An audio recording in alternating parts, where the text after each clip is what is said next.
Hello friends, नमस्ते, अस्सलाम वालेकुम, सत श्री अकाल। जो भी आपका पसंद है कबूल कीजिए और चलते हैं आज की इंटरेस्टिंग रिएक्शन वीडियो की तरफ।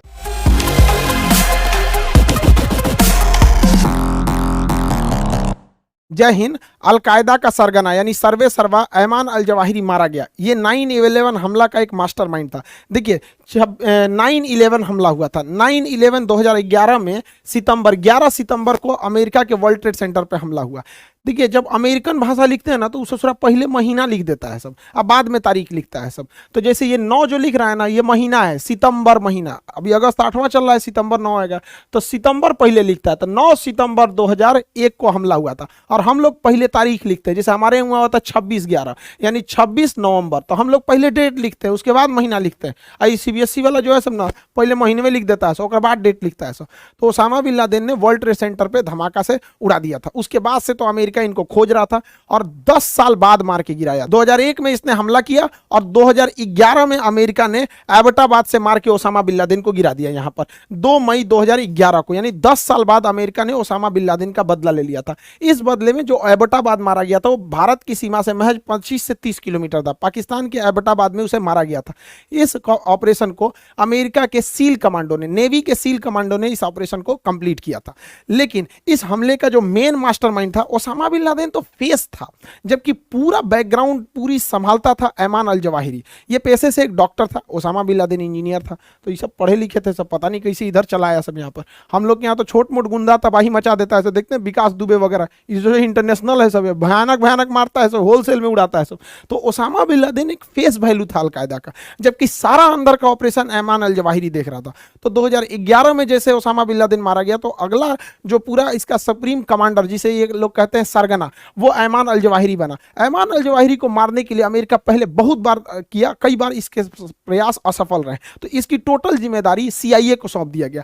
ऐमान अल जवाहिरी की रेकी CIA कर रही थी। इसे फरवरी में ही इनपुट मिल गया था कि Ayman al Zawahiri Haqqani group के साथ मिलकर काबुल में शिफ्ट हो गया। तो इसने काबुल के आसपास के घरों की रेकी करने चालू किया। इसने क्या किया, CIA ने महिलाओं को भर्ती किया और वहां की महिलाओं को उस एरिया की रेकी करने के लिए दिया गया। तो काबुल के एक बिल्डिंग में पाया गया कि यहाँ ऐमान अल जवाहिरी जैसा दिखने वाला कोई व्यक्ति आता है खिड़की पर।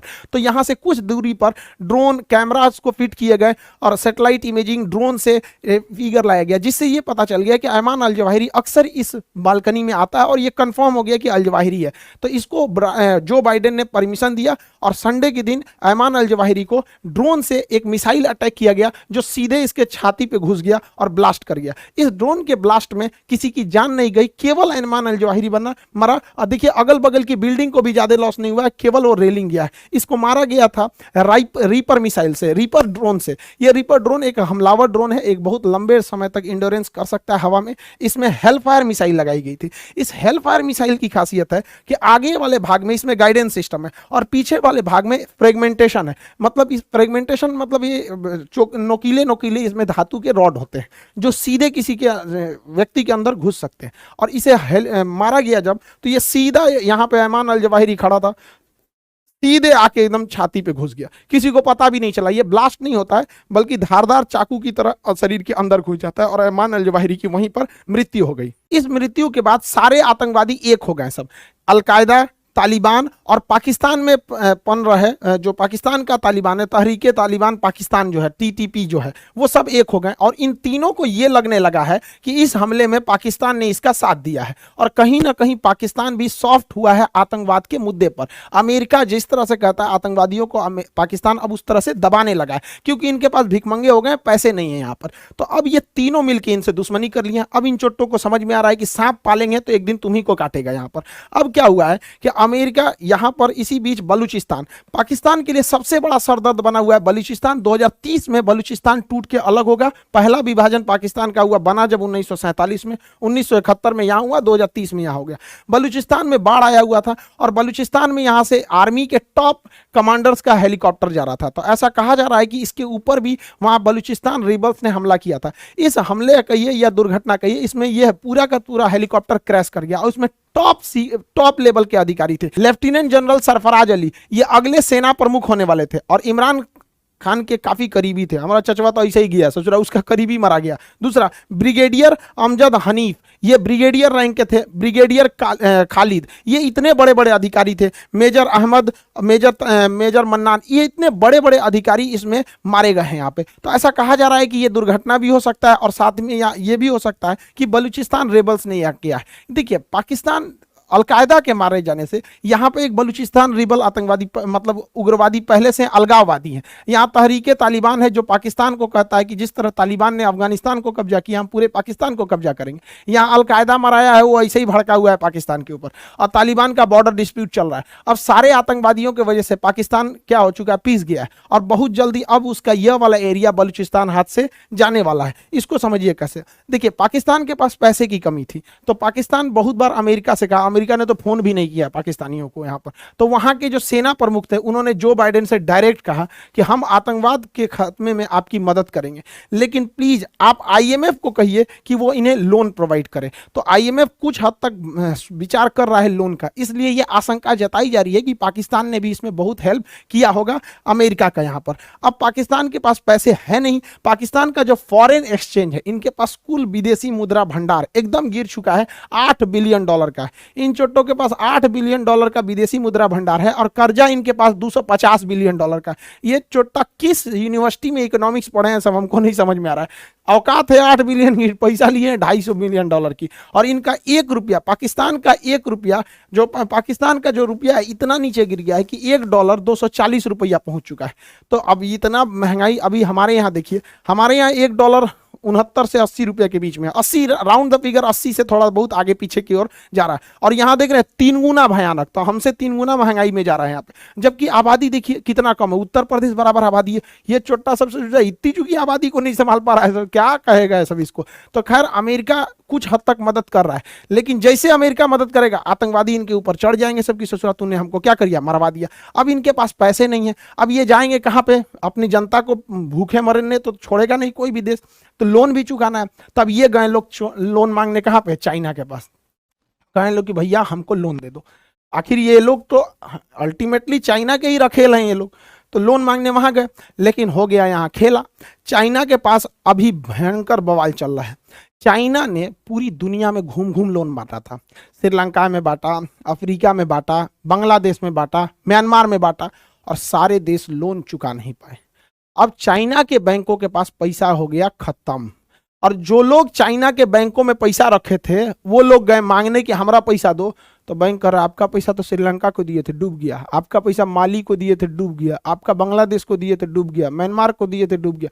अब वहां के लोग भयानक सड़कों पे उतर गए कि चोट्टा हमारा पैसा तुम डुबा दिए यहाँ पे।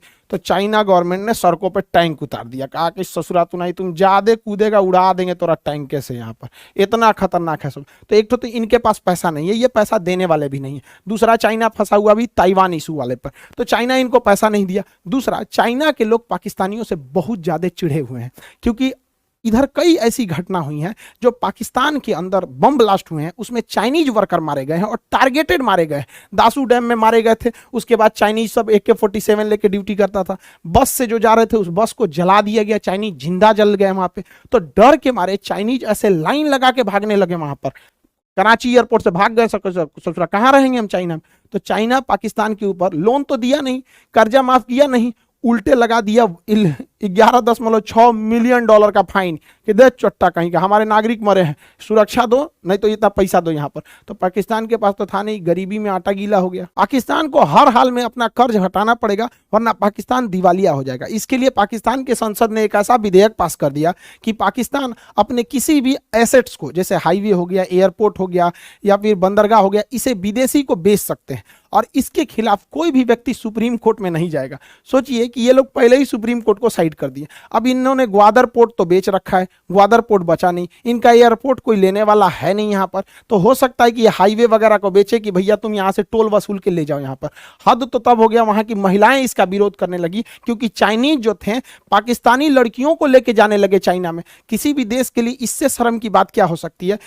ये पाकिस्तानी न्यूज है, देखिए यहाँ पाकिस्तान का झंडा भी है, ये पाकिस्तानी लड़की को गर्ल को लेके जा रहा था चाइना में, यहाँ पे विरोध हो गया यहाँ पे, तो अब पाकिस्तानी लड़कियां अब जाएंगी कर्जा उतारने के लिए। यार कोई भी देखो, हम लोग को भी इतना शर्म लगता है देश सुनते कि पाकिस्तान वालों का क्या क्या हाल हो गया वहाँ पे, ये हाल है। और पाकिस्तान के लोग भी देख रहे होंगे, तो ये आप ही के यहाँ का न्यूज है, ये हमारे यहाँ का न्यूज नहीं है। चाइनीज भड़क गया कि हम ले के जाएंगे उसको यहाँ पर, तो ये हाल हो गया पाकिस्तान का। और उसके पास बेचने के लिए कुछ है नहीं। सीपीईसी सड़क में ऑलरेडी उसने कर्जा ले रखा है इतना बड़ा सड़क बनाने में और चारों ओर फैक्ट्री लगाने में, फैक्ट्री तो लगी नहीं। दूसरा ग्वादर पोर्ट इसने 40 साल के लिए लीज पर दे रखा है, तो इसके पास अब बेचने के लिए कुछ है नहीं।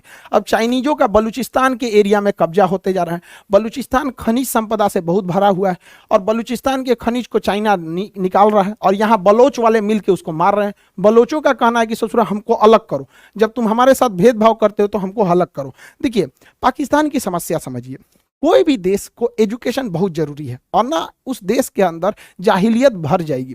पाकिस्तान में जो पंजाबी लोग हैं उन्हें ज़्यादा वैल्यू दिया जाता है। कहा जाता है कि गोरे गोरे लोग होते हैं, बहुत अमीर होते हैं, पढ़े लिखे होते हैं, तो पाकिस्तान में सबसे ज़्यादा वैल्यू पंजाबियों को दिया जाता है, उसके बाद वैल्यू सिंधियों को दिया जाता है। पाकिस्तान में यही दो लोग इज्जत से जी सकते हैं और सबसे कम वैल्यू दिया जाता है बलोचों को। तो बलोच को इज्जत नाम की कोई चीज़ नहीं मिलती है। हालांकि अगर आप ध्यान देंगे तो सबसे ज़्यादा तो पंजाबियों की इज्जत होती है, उसके बाद सिंधियों की, बची कुची जो इज्जत एकदम कचड़ा बराबर देते हैं सब बलोचों को।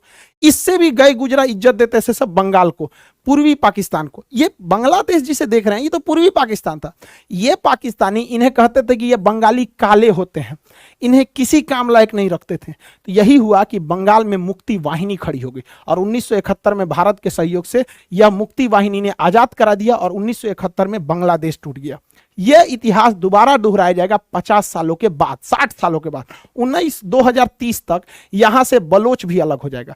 बलोच का कहना है कि ससुरा तुम हमको निम्न कैटेगरी का समझते हो तो हम क्यों तुम्हारे साथ रहेंगे यहाँ पर। तो बलोच अभी यहां से 2030 तक क्या हो रहा है, ये अलग होने की लगभग 99.99 संभावना है कि बलोच अलग हो जाएगा। तो बलोच को समझिए, बलूचिस्तान जो है ये पाकिस्तान मोहम्मद अली जिन्ना ने जबरदस्ती कब्जा कर लिया 1 अप्रैल 1948 को, जबरदस्ती यहाँ बलूचिस्तान पे कब्जा कर लिया। तभी से बलूचिस्तान में यहाँ इसका विरोध हो रहा है। बलूचिस्तान का जो एरिया है टोटल पाकिस्तान का 40% एरिया है ये बलूचिस्तान, लेकिन यहाँ आबादी इतनी कम है, महज 7% आबादी रहती है, 7%, क्योंकि यहाँ पूरी तरह से पहाड़ और पठार है। लेकिन यहाँ खनिज संपदा बहुत ज्यादा है। पाकिस्तान के टोटल गैस और पेट्रोलियम का 45% इसी बलूचिस्तान से निकलता है। उसका टोटल खनिज जो मिनरल है, कॉपर है, ये सब बलूचिस्तान से निकलता है। इसकी सीमा अफगानिस्तान से और ईरान से लगती है, इसलिए इसका स्ट्रेटेजिक महत्व भी है। पाकिस्तान का दूसरा सबसे बड़ा बंदरगाह ग्वादर बंदरगाह भी यहीं से है। सीपीईसी सड़क भी इधर ही जा रहा है। लेकिन इन सारे चीज़ों में बलूचिस्तान के लोगों को रोजगार नहीं दिया गया, यहाँ कोई भी डेवलपमेंट नहीं किया गया, ना ही कोई कायदे की यूनिवर्सिटी खोली गई, ना ही हेल्थ केयर इंफ्रास्ट्रक्चर को बढ़ावा दिया गया, ना ही किसी इन्वेस्टमेंट को यहाँ लाया गया। यहाँ किसी भी तरह का डेवलपमेंट नहीं किया गया और उल्टा तो यहाँ पे सेना लगा दिया गया जो यहाँ लोगों को घर में घुस घुस के मार देती है, और चाइनीजों को भर दिया गया जो यहाँ की लड़कियों को उठा के लेके चले जाते हैं। तो ये एरिया में भीषण बवाल हो गया है। अब इन लोगों का कहना है कि हम क्या रहेंगे, अलग रहना चाहते हैं। तो ये बलोच वाले लोग अलग रहना चाहते हैं। अब यहाँ पे डबल समस्या समझिए कि बलोच जो है इनको भारत का समर्थन है, ये भारत के मतलब फेवर में रहते हैं। देखिए जब भी बलोच का झंडा देखिएगा तो इंडिया का झंडा साथ में रहेगा। तो बलूचिस्तान में ये अशांति देखकर यहाँ पर तहरीके तालिबान पाकिस्तान, ये भाई साहब देख रहे हैं, ये जो हीरो की तरह है, तो हम लोग के लिए तो ठीक है, ससुरा मार रहा है पाकिस्तान को, मार भाई तुम और तगड़ा एकदम यहाँ पे। तो हम लोग के लिए क्या कचरा है, हमारे दुश्मन का दुश्मन हमारा दोस्त। इंटरनेशनल रिलेशन में तो यही होता है, लेकिन हम लोग थोड़ा एथिक्स वाले हैं, खुल के सपोर्ट नहीं कर सकते हैं इनका। लेकिन आप तो समझदार हैं यहाँ पे। तो तहरीके तालिबान कहता है कि हाँ ये अलग होना चाहिए। दूसरा जो बलोच लोग हैं, लोग बलूच, ये भी अब पाकिस्तान से कहने लगे हैं कि हमको अलग करना है। और हद तब हो गई जब फरवरी में इन बलोचों ने पाकिस्तान के 200 रेंजर जवानों को, उनके जो बीएसएफ होती है रेंजर, मार के मौत के घाट उतार दिया वहाँ पर। अब पाकिस्तान को समझ में आ रहा है कि 26/11 पे हमला कराओगे, कश्मीर में कराओगे, अब तुम ससुरे खुद मरोगे। अब इसमें भारत सरकार को क्या करना चाहिए कि इनका थोड़ा समर्थन करना चाहिए, जो बलोच हैं। अब इसमें ऐसा नहीं कि भारत सरकार ने समर्थन नहीं किया था। 2016 में लाल किले पे से हमारे प्रधानमंत्री मोदी जी ने कहा था कि पीओके और बलोच के लोगों के साथ उनकी सहानुभूति है। इससे बलोच लोगों का मनोबल बहुत बढ़ गया। अब बलोचों का मनोबल बढ़ेगा ना तो ये विद्रोह कर देंगे, लेकिन ये लुका छिपी की तरह नहीं हो पाएगा। और हाँ, ये बात हम समझते हैं कि प्रधानमंत्री हो, राष्ट्रपति, विदेश मंत्री, इनके एक लिमिटेशंस है, ये कुछ भी बातों को नहीं बोल सकते, लेकिन हम लोग तो बोल सकते हैं। हम लोग तो कहते हैं भैया खुला समर्थन है भारत का। बलोच लोगों से कहते हैं कि इशारा समझो, हम लोग भी खुला समर्थन इशारों में ही किए थे मुक्ति वाहिनी का, और 1971 में अलग हुआ था। तो जितने बलोच भाई लोग हैं, आप आगे बढ़ो, हम आपके पीछे अइबे करेंगे, हमारा विक्रांत पीछे से आएगा, सब आएगा यहाँ, बस एक बार आगे बढ़िए। सरकार का काम क्या है कि वो खुल के तो कुछ नहीं बोल सकते ना, फंस जाएगी। तो सरकार का काम थोड़ा पर्दे के पीछे होता है। तो हम लोग का काम है बलोच लोगों का मोरल बढ़ाना, तो मोरल हाई हम लोग कर देते हैं। बाकी मटेरियल पहुंचाना सरकार का काम है, हमारी रॉ है, मटेरियल पहुंचा दें। हम लोग के लिए एक फायदा ये है कि हम लोग बोल सकते हैं, कोई दिक्कत नहीं है, लेकिन सरकार चाहती है लेकिन बोल नहीं सकती। आप सब पढ़े लिखे हैं, समझदार हैं, क्योंकि इंटरनेशनल रिलेशन में एक दबाव बन जाता है कि आप क्यों किसी देश को तोड़ रहे हैं यहाँ पे। तो भारत के लिए ये एक बहुत अच्छा जब दबाव है कि अगर तुम कश्मीर को अशांत करोगे तो ससुरे हम तो तुम्हारा तूरिये देंगे, और हमें तोड़ने में जाता क्या, पहले से एक्सपीरियंस है हम लोग के पास 1971 का, इसी को दोहरा देंगे 2030 में, और तुम्हारे पास तो अर्थव्यवस्था नहीं है, ससुरे खाए भी ना मर रहे हो यहाँ पर। देखिए, बलूचिस्तान का अलग होना या अशांत होना बहुत ज्यादा जरूरी है कश्मीर के सिक्योरिटी के लिए। बलूचिस्तान पाकिस्तान का 40% एरिया है।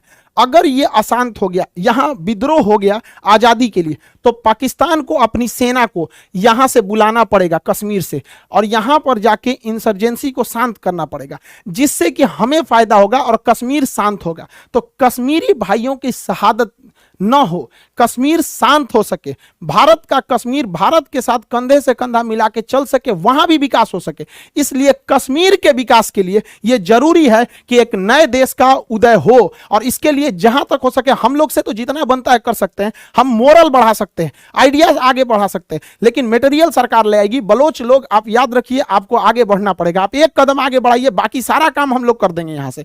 तो ये बलूचिस्तान का ये एरिया अशांत होना जरूरी है। इससे एक तीर से दो निशान होगा। एक, पाकिस्तानी आर्मी इधर मोबिलाइज होगी, दूसरा पाकिस्तान का जो चाइना का ये जो सीपीईसी का सपना है ये भी धाराशायी होगा। ग्वादर पोर्ट का पूरा पैसा फंस जाएगा। अब ससुरा चाइना, अब चाइना की मजबूरी बनेगी कि उसको मलक्का होके ही आना पड़ेगा, क्योंकि पहले उसका आइडिया था कि इधर से इधर अरब सागर में चले जाएंगे, भारत को बाईपास कर देंगे। अब ससुरे बाईपास करके दिखाओ, हिंद महासागर में तो उघारे करके मारेगी इंडियन नेवी तुम चाइनीज लोगों को। तो भारत सरकार के लिए बहुत जरूरी है ये बलूचिस्तान का मामला खेलना, और अभी मौका बहुत बेहतरीन है। बलूचिस्तान वाले लोगों के लिए मोरल के साथ साथ मटेरियल की भी जरूरत है, और बलूचिस्तान वाले लोगों को भी कहते हैं एक बार तो आपको आगे बढ़ना ही पड़ेगा। एक समय था जब पाकिस्तान जो था ना, चाइना के गोद में बैठा था। आइए, हमारा चचवा क्या बोलता था, ये चोट्टा साला क्या कह रहा था कि हमारी और चाइना की दोस्ती हिमालय से भी ऊंची है और समुद्र से भी गहरी है। चोट्टा कहीं का। अब बोलो कि हमारा और चाइना का कर्जा हिमालय से भी ऊंचा है,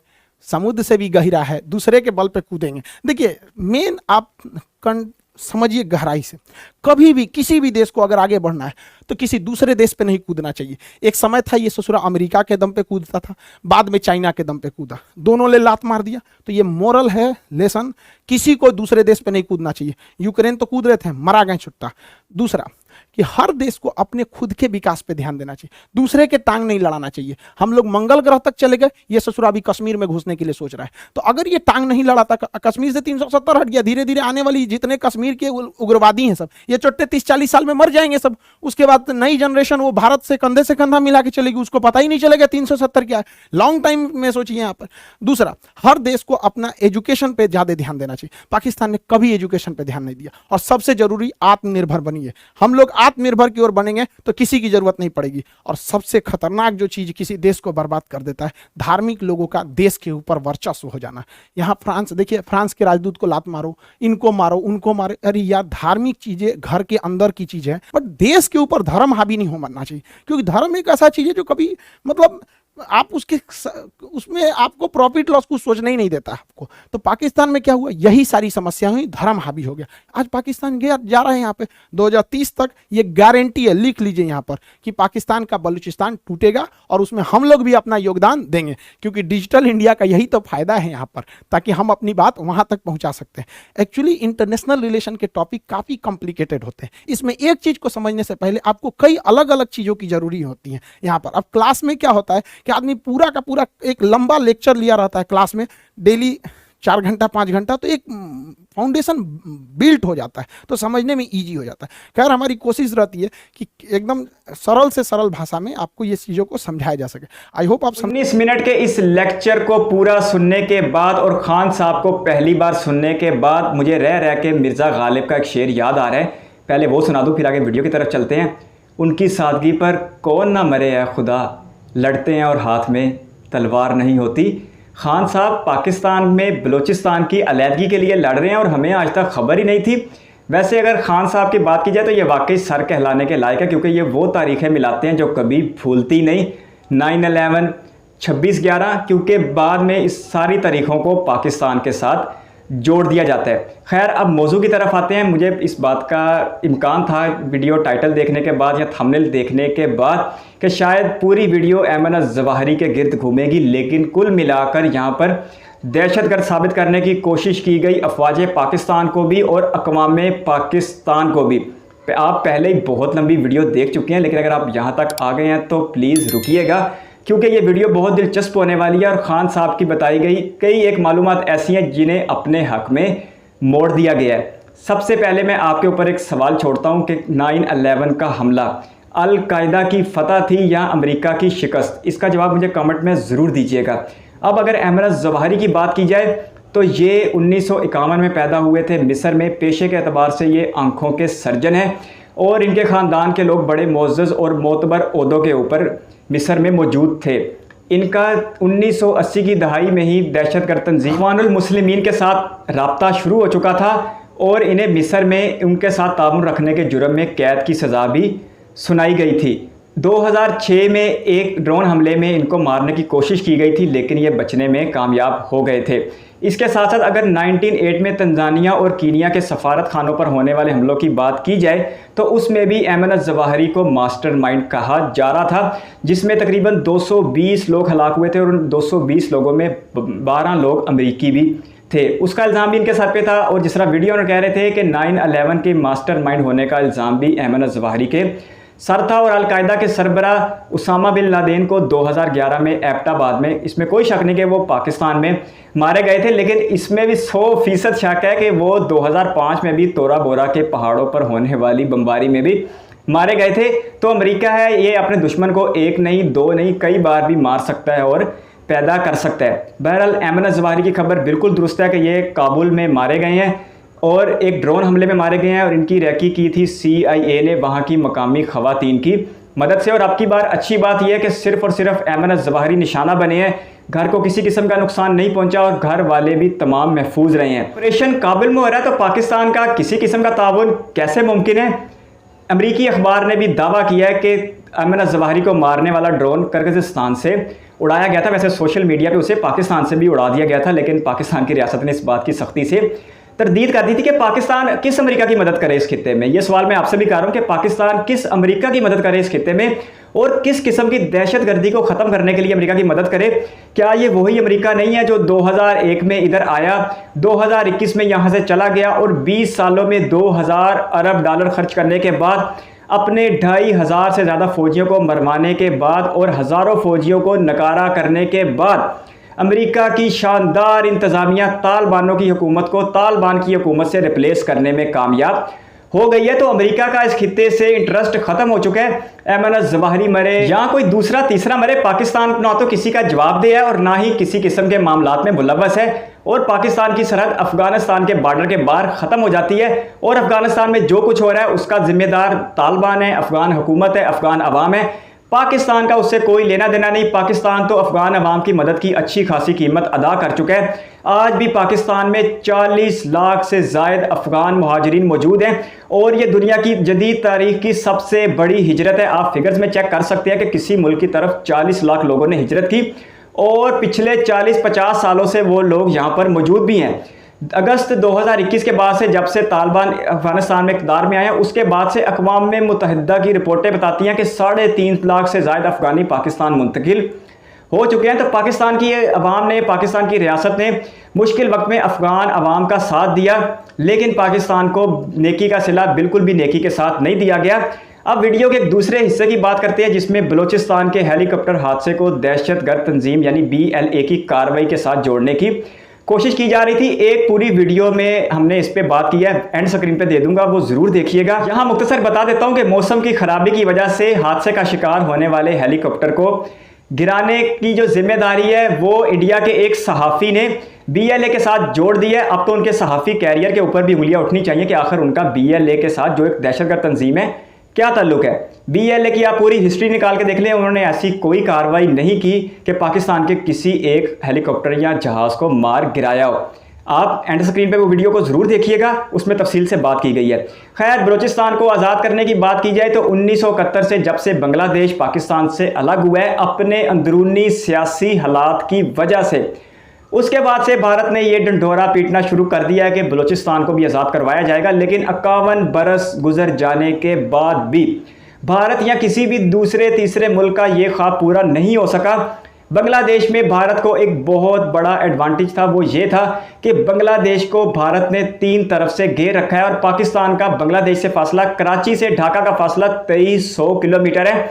तो इस सूरत हाल में पाकिस्तान की आर्मी को वहां पर अपनी बका रखना सच में बहुत ज़्यादा मुश्किल था। दूसरे नंबर पर भारत के 3 तरफ से मुदाखलत की वजह से मगरबी पाकिस्तान के लिए उसको संभाल पाना मुश्किल हो रहा था, इसमें कोई शक नहीं। लेकिन अगर आप उसको बांग्लादेश के मामले को बलूचिस्तान से जोड़ेंगे तो फिर 51 साल और भी गुजर जाएंगे तो नतीजा 0 ही रहेगा, क्योंकि बलूचिस्तान की स्ट्रेटजिकली हैसियत की वजह से पाकिस्तान किसी भी सूरत को बलूचिस्तान को नहीं खोना चाहता और सबसे बढ़ के खुद मुहिब्बे वतन बलोच अवाम पाकिस्तान को खोना नहीं चाहते।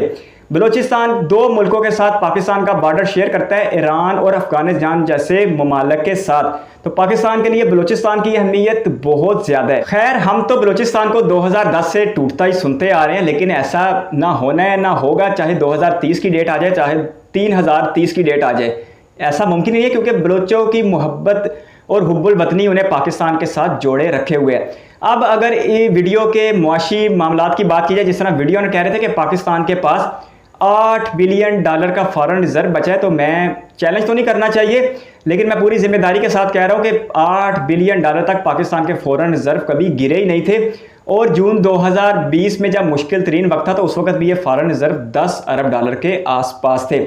आज ये बढ़ के $16 अरब तक हो चुके हैं और $250 बिलियन का कर्ज पाकिस्तान के ऊपर लाद दिया गया।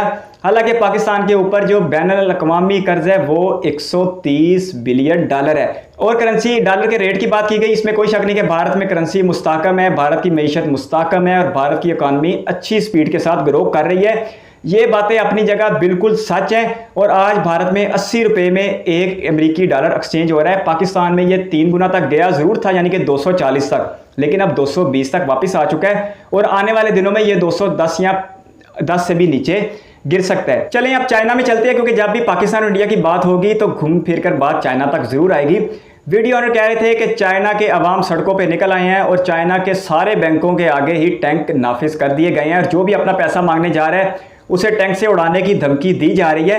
140 करोड़ के लोगों के देश में अगर 40 जगह पे भी ऐसे चंद एक वाकयात हो गए हैं तो ये पूरे देश की इकानमी की तस्वीर नहीं बन सकते। मज़ीद रिएक्शन वीडियोस के लिए आप हमारे दूसरे चैनल पर भी तशरीफ़ ला सकते हैं, हम वहाँ पर भी आपका इंतज़ार और इस्तकबाल करेंगे।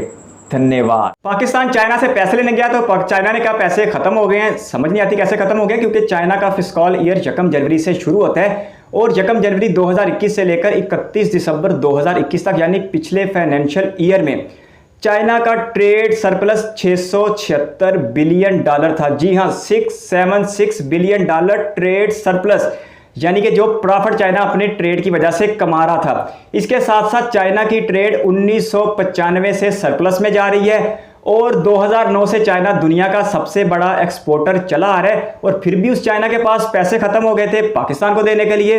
अगर वीडियो ऑनर कहते हैं तो मान लेते हैं, नहीं तो ग्राउंड के ऊपर ऐसी कोई सूरत हाल नहीं है। और चाइना को बलूचिस्तान के हवाले से बात की गई, इसमें कोई शक नहीं कि गुजरते हुए चंद वक्तों में ऐसे वाकयात पेश आए हैं जब चाइना के लोगों को बलूचिस्तान में अदम तहफ़्फ़ुज़ का एहसास हुआ है। चंद एक वाकयात में चाइना को मखसूस तरीके से टारगेट किया गया है, लेकिन यह टारगेट इतना बड़ा हरगिज़ नहीं था कि चाइना अपना 62 बिलियन यानी $62 बिलियन का mega project CPEC wound up करके यहाँ से निकल जाए। ऐसी कोई बात नहीं है। वीडियो में कह रहे थे कि सी पैक बलूचिस्तान और KPK से गुजरता है। वैसे मैं उनकी इत्तला के लिए अर्ज़ कर दूं कि सी पैक पूरे पाकिस्तान में बराबरी के साथ फैला हुआ है और लाहौर से कराची मोटरवे भी सी पैक का हिस्सा है। इसके साथ साथ कारखाने लग रहे हैं बिजली के और गवादर की पोर्ट भी बलूचिस्तान में है। पंजाबी को वैल्यू दी जाती है और बलोचों को कोई इज्जत नहीं दी जाती। ऐसा खान साहब ने कहाँ से सुन लिया है? पंजाब पाकिस्तान की पूरी आबादी का 65% है और पूरी GDP का तकरीबन 70% है। तो जो इतना ज़्यादा सामने होगा ज़्यादा दिखाई भी वो देगा। खुद खान साहब की रियासत जो इनकी आबाई रियासत है बिहार, क्योंकि ये पटना से हैं और पटना बिहार का सबसे बड़ा शहर और जहाँ तक मुझे याद पड़ता है स्टेट कैपिटल भी है। तो खुद खान साहब की स्टेट बिहार का इंडिया की स्टेट केरला से कितना ज़्यादा फ़र्क है। इसके साथ साथ ये चीज़ आपको पूरी दुनिया में देखने को मिलेगी। अमेरिका में अगर आप चले जाएं तो कैलिफोर्निया की स्टेट पूरी अमेरिकी स्टेट्स के ऊपर छाई हुई दिखाई देगी। न्यूयॉर्क की रियासत आबादी को लेके फ्लोरिडा की रियासत से 20-25 लाख कम है, लेकिन अपनी GDP को लेके न्यूयॉर्क की GDP 1.8 ट्रिलियन डॉलर है, जबकि फ्लोरिडा की GDP 1.2 ट्रिलियन डॉलर है। अब क्या कोई ऐसा कहेगा कि न्यूयॉर्क वालों को इज्जत दी जाती है और फ्लोरिडा वालों को नहीं दी जाती? इसके साथ साथ आप इंडिया की मिसाल लें तो यूपी जो अपनी आबादी को लेके इंडिया की सबसे बड़ी रियासत है, उसके बावजूद यूपी की कुल GDP 260 बिलियन डॉलर है। लेकिन दूसरी तरफ यूपी की आबादी से आधी आबादी वाली राजधानी महाराष्ट्र की आबादी 11-12 करोड़ के करीब है और उसकी GDP 400 बिलियन डॉलर से भी ज़्यादा है। तो क्या अब हम भी सवाल कर सकते हैं कि यूपी वालों को अहमियत नहीं दी जाती और महाराष्ट्र के मरहट्टे लोगों को इज्जत दी जाती है? ऐसा बिल्कुल भी नहीं होता। नेचुरल रिसोर्सेज के ऊपर बहुत कुछ डिपेंड करते हैं। बलूचिस्तान में नेचुरल रिसोर्सेज बेबहा हैं, लेकिन वहाँ पर आबादी बहुत ज़्यादा कम है। एग्रीकल्चर ना होने के बराबर है, इंडस्ट्री ना होने के बराबर है और कुल मिलाकर वहाँ पर कानकनी और ट्रांसपोर्ट का ही बिजनेस होता है, जिसकी वजह से वहाँ पर तरक्की इतनी ज़्यादा होती दिखाई नहीं देती। लेकिन मैं इस हकीकत पर पर्दा बिल्कुल भी नहीं डालूंगा कि बलूचिस्तान सिंध और पंजाब के बराबर तरक्की कर रहा है। ऐसा भी बिल्कुल नहीं है। बलोच अवाम की ज़िंदगी पंजाबियों और सिंधियों से पसमानदा ज़रूर है, लेकिन इस पसमानदगी को और इस गुर्बत को अलहदगी के साथ जोड़ देना, दहशतगर्दी के साथ जोड़ देना, ये बिल्कुल मनफी प्रोपोगेंडा है। और जो वीडियो ने कह रहे थे कि 200 जवानों को, रेंजर्स के 200 जवानों को फरवरी में बलूचिस्तान में मार दिया गया अलहदगी पसंदों की तरफ से, ये खबर फिर सिर्फ पटना के बिहार के खान साहब को ही सुनाई दी। पाकिस्तान और दुनिया में ऐसी कोई खबर सुनाई नहीं दी। बलूचिस्तान के टूटने से चाइना का समुद्री रास्ता बढ़ जाएगा और जो ज़मीन के रास्ते उसने ख्वाब बना रखा है गवादर के रास्ते सी पैक के जरिए अपने मुल्क तक रसाई का, वो चकनाचूर हो जाएगा। इसका फैसला चाइना कौन करने वाला होता है कि वो सी पैक को बलूचिस्तान से गुजारेगा या GB और POK से गुजारेगा? सी पैक कहाँ से गुजरेगा, इसका फैसला रियासत पाकिस्तान करेगी और उसकी सिक्योरिटी देगी अफवाज पाकिस्तान। 62 बिलियन डॉलर का ये प्रोजेक्ट 45 बिलियन डॉलर से स्टार्ट हुए थे और अब तो चाइना ने तीसरे मुल्कों को भी दावत दे दी है कि कोई भी आना चाहे तो तरक्की के इस दौर में हमारे साथ शामिल हो जाए, क्योंकि BRI यानी बेल्ट एंड रोड इनिशिएटिव के तहत चाइना दुनिया के एक बड़े हिस्से पर सड़कों के जरिए कब्जा कर रहा है और एक एक करके वो भारत के हमसाये को अपने ज़ेरे अताब लाता जा रहा है। लेकिन पाकिस्तान की सूरत हाल मैं कहूँगा कि बाकी हमसायों की निस्बत बहुत ज़्यादा मुख्तलिफ है। उसने बांग्लादेश की तबाही की, उसने श्रीलंका की तबाही की, अब नेपाल के पीछे हाथ धो के पड़ गया है। इसमें कोई शक नहीं कि इन मईशतों के बैठ जाने से इंडिया का नुकसान होगा और चाइना का फ़ायदा होगा। जिस तरह पिछले दिनों की खबर थी कि श्रीलंका की हमन टूटा बंदरगाह के ऊपर चाइनीज़ जहाज़ पहुंच चुके हैं, जिसकी वजह से इंडिया में तशवीश की अच्छी खासी लहर भी पैदा हो गई है। पाकिस्तान पहले अमेरिका और अब चाइना के दम पे कूदा, ऐसी कोई बात नहीं है। पाकिस्तान ने चाहे चाइना हो चाहे अमेरिका हो, दुनिया की इन सुपर पावर्स के साथ अपने इंटरेस्ट के ऊपर ही सारे मामलात को तय किया है। इसकी सबसे बड़ी मिसाल यह कि 20 साल बाद दुनिया की नाम नहाद सुपर पावर यहाँ से जलीलो ख्वार होके चली गई है, लेकिन पाकिस्तान और पाकिस्तान की एक एक इंच की सरजमीन भी अपनी जगह पे मौजूद है, जिसकी कमिटमेंट है अफवाज पाकिस्तान की और रियासत पाकिस्तान की। इसी वजह से पाकिस्तान दुनिया की किसी भी सुपर पावर के अंडर नहीं आ सकता। मजबूरी है दुनिया के साथ चलना है, किसी एक सुपर पावर की तरफ झुकाव तो हो सकता है, लेकिन ये ऐसा बिल्कुल भी नहीं है कि कोई सुपर पावर पाकिस्तान को गिरवी रख लेगी। पाकिस्तान कोई बाज़ारों से मिलने वाला मरुंडा या कोई मिठाई नहीं है, जो चाहेगा खरीद लाएगा। 80 की दहाई में रूस बेलगाम घोड़ा होकर पाकिस्तान के गर्म पानियों के समुंदर की तरफ बढ़ रहा था, लेकिन फिर पूरी दुनिया ने अंजाम देखा कि रूस 15 टुकड़ों में तकसीम हो गया। कल को अगर चाइना ने पाकिस्तान पर कब्जे की ऐसी कोई कोशिश की तो चाइना को भी इसकी पूरी कीमत अदा करना पड़ेगी। पाकिस्तान अपनी जोग्राफियाई की वजह से दुनिया की सुपर पावर्स के लिए बहुत ज़्यादा अहम है, लेकिन इसका यह मतलब हरगिज़ नहीं है कि रियासत पाकिस्तान अपने आप को किसी मामले में गिरवी रखवा देगी। वीडियो बहुत ज़बरदस्त थी और अच्छी खासी लंबी थी, और अगर आपने यहाँ तक देखी है तो आपका बहुत सारा धन्यवाद। अपनी सजेशन कमेंट बॉक्स में दीजिए। मुझे इजाज़त दीजिए, बहुत ही जल्द एक और इंटरेस्टिंग रिएक्शन वीडियो के साथ मिलेंगे। अपना बहुत सारा ख्याल रखिएगा। चैनल को सब्सक्राइब करते हुए बेल आइकन भी प्रेस कर दीजिएगा। बाय।